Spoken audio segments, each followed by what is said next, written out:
great, I guess. I mean, okay.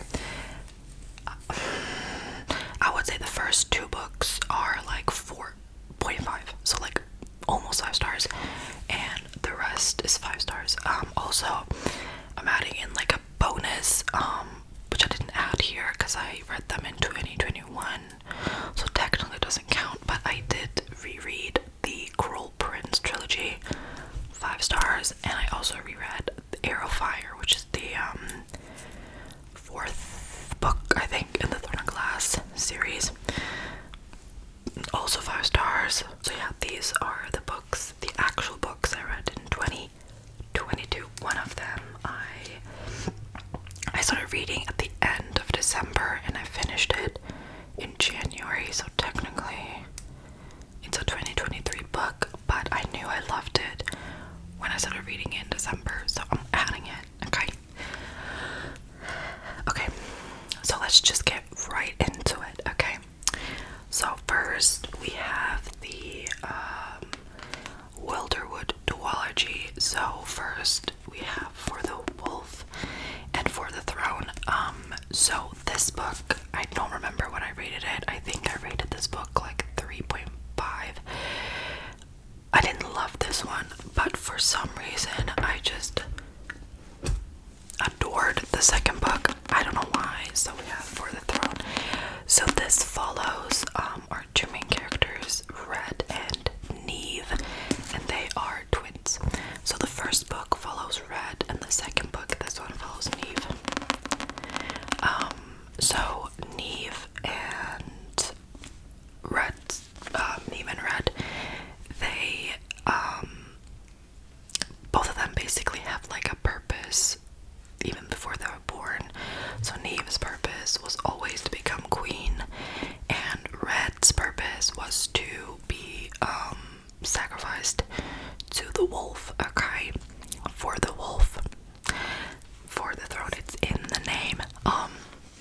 Basically there's like a woods that's like taking over their kingdom, like a cursed woods called the Wilderwood, and supposedly the wolf who lives there, he is holding someone captive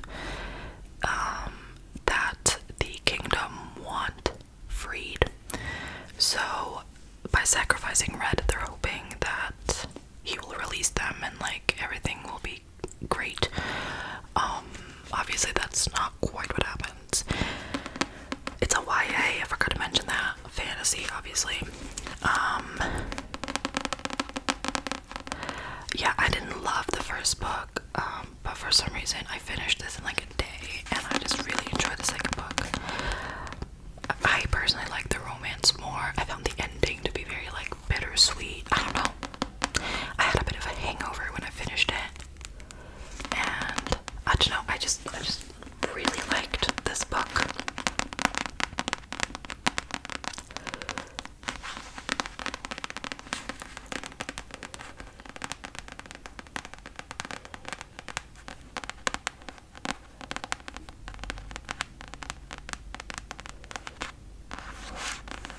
Okay, so next we have Book of Night by Holly Black. So I have not read a lot of thriller and stuff, so I think that if you are like a thriller connoisseur, I don't think that, I mean, you might like it, but I don't know if you would love it. I do know Madison Moon ASMR, which I love her. She rated it 3 stars. She didn't really care for it. I really liked it. Obviously, I rated it 5 stars slash 4.5. So this follows our main character, Charlie, who is, she's like 26, I think, or 27. So this is Holly Black's like adult, whatever, but it wasn't that much different than the Cruel Prince. Like, I would even find the Cruel Prince to be more graphic than this one. Anyway, so yeah, follows main character Charlie, and she is a bartender, and as a kid she used to be a con artist, okay? And basically this takes place in the modern world, and it's about like people can have I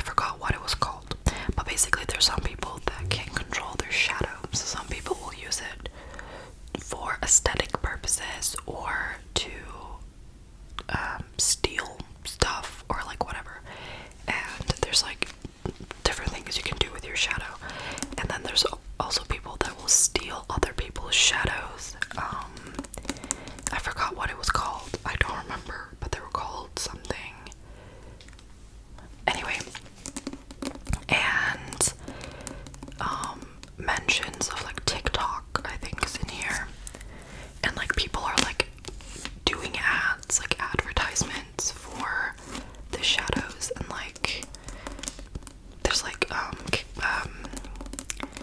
yeah, like ads and like whatever. Sorry about that. Yeah, I don't know what else I can say. It follows Charlie, and she lives in an apartment with her boyfriend and her sister, younger sister. Yeah, so the reason why I would say, yeah, it was a little more boring than The Culprits, but the reason why I adored this book, basically what made me like rank it so high, is because it had a plot twist, which I know people say that that's like a spoiler saying that, but like I'm stupid. Like if someone talks about a spoiler or like a plot twist, I'm not able to figure it out, you know. But yeah, there's like a plot twist in this book that made me shook. Okay, and I don't know. I just really I like the idea of it. And basically, Book of Night is like a book that is supposed to contain a lot of information about the shadows because people don't really know a lot about them yet. Yeah, I don't know. I personally really liked it. I enjoyed it a lot, and I will definitely be this is gonna be a duology, by the way. So yeah, Book of Night. So next we're moving on to my actual 5 stars that I just adored and I really want to reread. Basically all of them. First, we have a duology that I rated both of them 5 stars. We have Dance of Thieves, which is the first book, and Vow of Thieves. It's falling out. So this is a YA duology, and it's a fantasy, right? And it follows 2 main characters. We have Cassie, and Chase. Now Cassie, right? She is a thief, and then later on she is like employed by the queen. And the queen tells her that she wants her to go to a different city and to basically be like undercover and like look into Jace's family. And his family is kind of like a gang-ish. Basically, yeah, the queen wants her to be undercover and look into his, because apparently they're doing like suspicious stuff.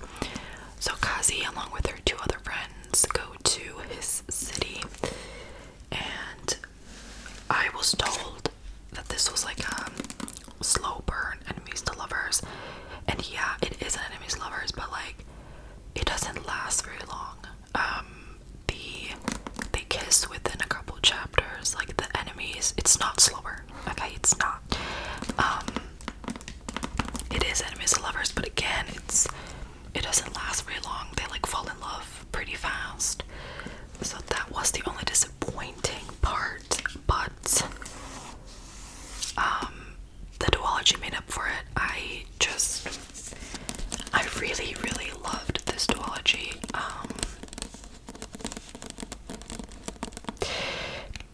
I really liked Jace as a character. I really liked Kazi as a character. I don't know, I just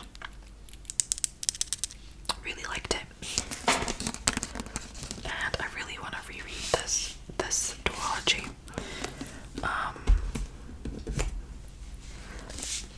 I also love the cover. One thing I will say though is that the author who wrote this duology wrote another series called The Remnant Chronicles, which takes place in the same universe as this duology. So when you read the book, there's like certain words being used that the author isn't really explaining. You'll kind of figure out what it means later on, but that is because you have to read this really, really want to read this trilogy because I just adored this trilogy. It was so good. I highly recommend. Like, the tension between Kazi and Chase, like, it was just chef's kiss. It was great. So, yeah. Next, we have The Gentleman's Guide to Vice and Virtue. So, this book takes place in the either early or late 1800s, and it follows our main character Monty, who he's a bit of a player. Okay, he loves to mingle with men and women. He's bisexual, and he's a bit of a whore, right? And he is also privileged and rich and all that. And his dad, whatever, I don't know what his dad does for work, but his dad is like, listen, Monty, I need you to get your ish together because I need you to like take over the company, not the company, the whatever empire. I don't know, but he needs him to do that. So for a month, Monty, along with his sister Felicity and his best friend Percy, who he is head over heels in love with, they go on like a European tour for a month. And on this trip, he's, I guess, just he's allowed to have a little bit of fun, but they have like a tour guide who has to like keep Monty under control and like has to teach him manners, and I don't know, so they have to like speak to specific people and whatever. But obviously things go south, right? But this book was amazing. Like, I highly recommend this book, and I'm someone who, I don't like romance books, just books that only focus on like romance. That's why I like fantasy. But this one focuses basically on romance, and I adored it. I think the first reason being that this takes place in the 1800s, and I prefer that over modern books. And because, yeah, the writing, like the banter between the characters was just phenomenal, and the way that the author also keeps the characters like she like writes them in a way like how do I say this?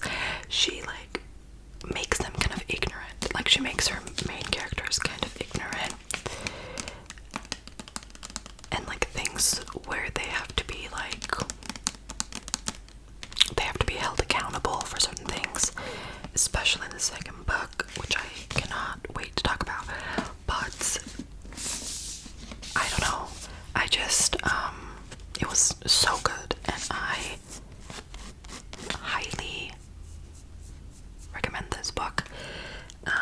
So this is also a trilogy.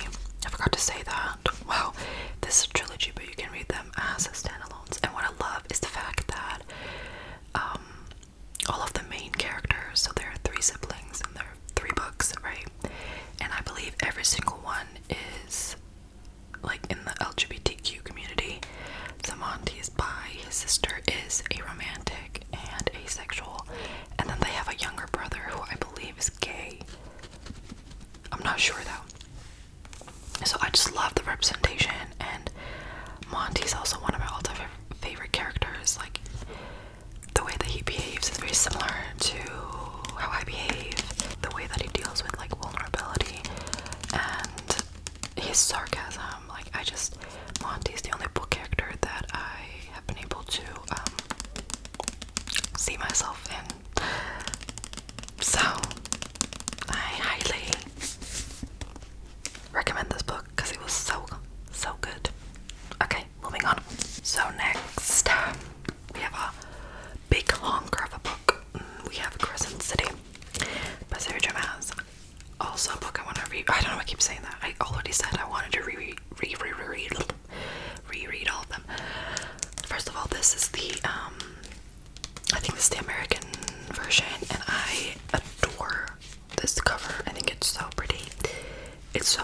though, because I do have the sequel, which I didn't love as much as this one.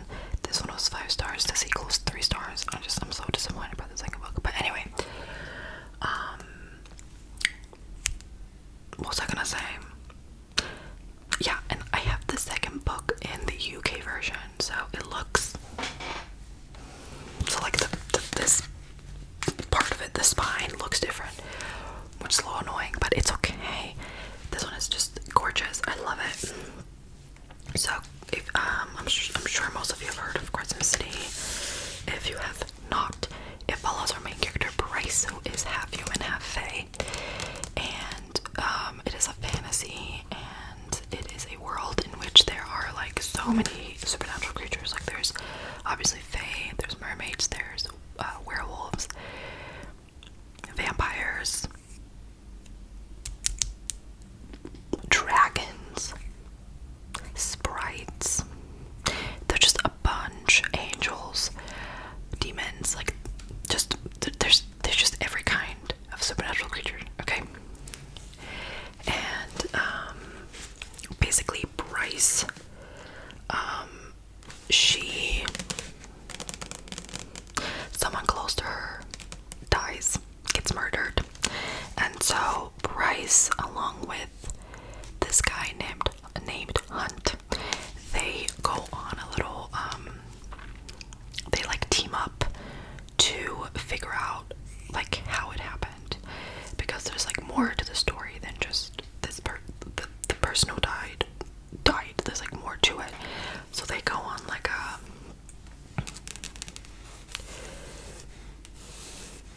they like decide to team up and figure out what happened. Basically, a lot of people found it boring, like the first like 200 pages. Personally, I really liked it. I liked this entire book. Like, I adored this book, and it made me cry so hard. It is an enemies to lovers. It is, I would consider this to be a slow burn.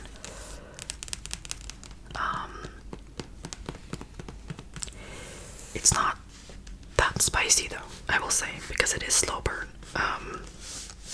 The second book is spicy though. What else can I say about it? Yeah, that's basically it.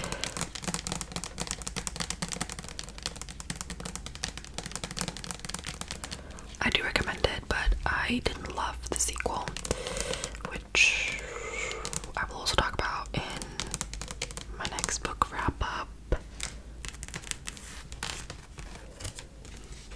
Okay, so the next book we have is Emily Wilde's Encyclopedia of Faeries. Let me show you the dust jacket because it's very pretty. This is the Fairy Loot edition, which is just gorgeous. I love this edition. Here's what it looks like. The front and the back, it looks like that. Okay, so this follows our main character Emily, who's writing an Encyclopedia of Faeries, and basically she travels to different parts of Europe to write about these different kinds of fae.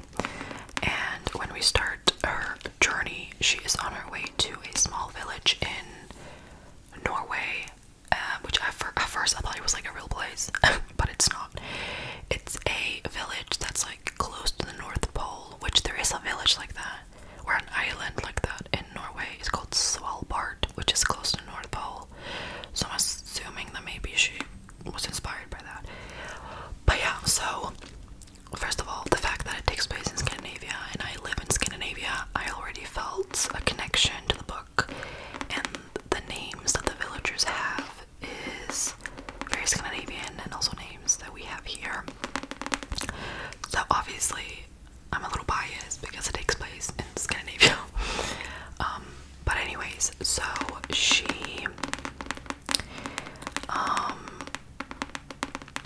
yeah, so she goes to the small village to find a specific kind of fae called the Hidden Ones, which are supposed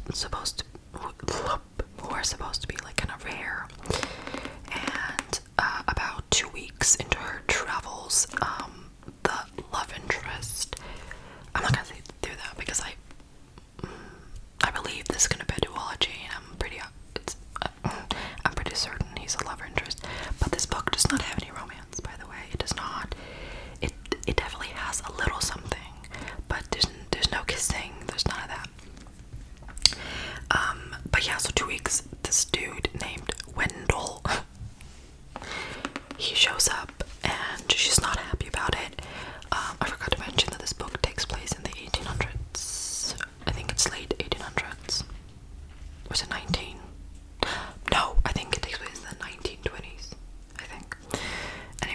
So, when I read the blurb or whatever, it said that this is like an enemies to lovers. It's not an enemies to lovers, and like a rivalry, which I also disagree with that one. Their dynamic is very like, he likes to annoy her, kind of, and she's just sick of him, and like she gets really easily annoyed by him, and their banter was phenomenal. Like, this book made me cackle out loud. This book was everything, okay? It really was. But yeah, you know what this book reminded me a little bit of, which I feel like it's almost like a stretch to say, but it reminded me a little bit, kind of The Cool Prince. Certain things I'm not gonna spoil, but their dynamic reminded me a little bit of The Cool Prince, just minus the enemies part.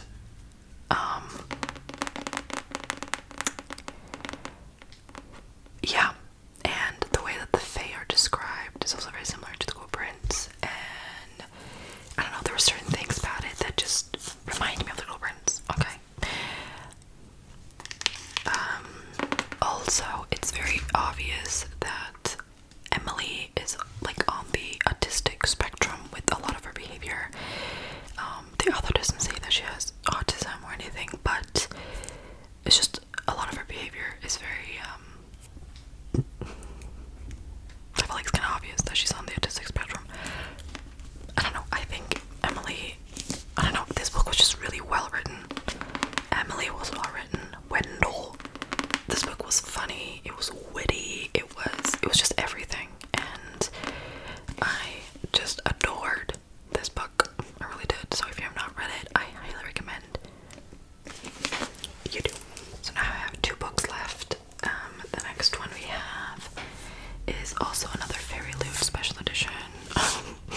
This is A Dowry of Blood, which is also just gorgeous. I did show this book in another video. I think I talked about it in a wrap-up. Okay. So this book is a dark, I don't know if you can call it romance. It has kind of darker content in it. So this book follows our main character, Constanta, or something like that. I'm gonna call her Constance. And this book is very short, and it just talks about, basically she gets in a relationship with Dracula. Okay, it's a Dracula retelling from her point of view, and it just, this book takes place in the span of like 800 years or so, and it just shows the way that how she's being treated. Like, you know, there's emotional abuse, you know, she's being neglected. Sometimes I think it gets a little physical. It just shows the way, it just shows how she's kind of blinded by love, and how you can be blinded by love. And I don't know how to explain this book really, but I was never bored while I read it. It's also very short, it's like 100 pages, but I just loved this book. The ending was just like the most perfect ending.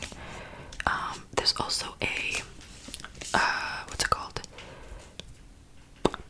There's also a throuple relationship in here, and the relationship is just absolutely wholesome, and it was just so well written. This book was just so well written, and the characters were so well written, and the romance was so well written, and this book made me emotional, and it was just fantastic. It really was, especially since it's so short. I didn't think I was gonna love it as much as I did, but I did, and it was just fantastic, and I highly recommend this book. And my mom's being loud, but I'm almost done, so it's okay.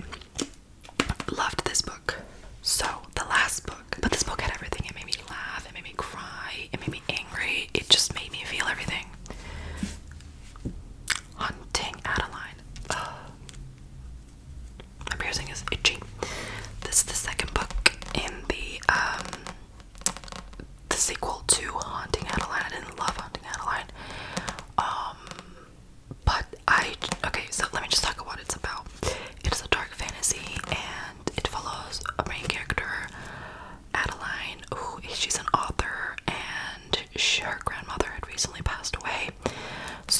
she moves into, like 2 years later, she moves into her grandmother's like mansion, or she has like a big house, and she finds out that she has a stalker.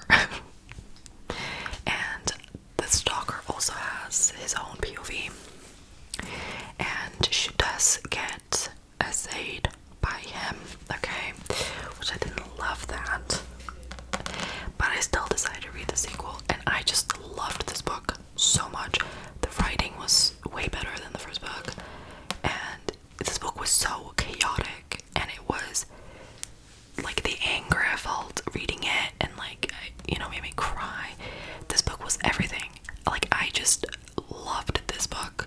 This is not everyone's cup of tea. For some people this is like way too dark and, you know, they can't finish it, but I adored it. I will say that this book does, I was gonna say it does not have essay. It definitely does, but not between Adeline and her stalker. I will say that, and I just liked their relationship a lot more in this book. I can't stress enough how much I adored this book. I cannot stress that enough. So would I recommend it? Yeah, but again, it's not everyone's cup of tea. If you did not like the first book, you might not like this one. I didn't love the first book. I liked this one a lot more. It's one of my all-time favorite books. It was everything. It really was. It was so, like, satisfying. Rude. It was so satisfying, and it had, if you like feminine rage, that's what this one has. This book was everything. I know I keep saying that, but yeah. It really did have everything. I was like, gonna match my nails. So, if you have read the first book, I do recommend this one as well, because it was way better. But it is very dark. Okay, look, read the trigger warnings, because again, this is not everyone's cup of tea, and everyone has different things, like different triggers and whatever.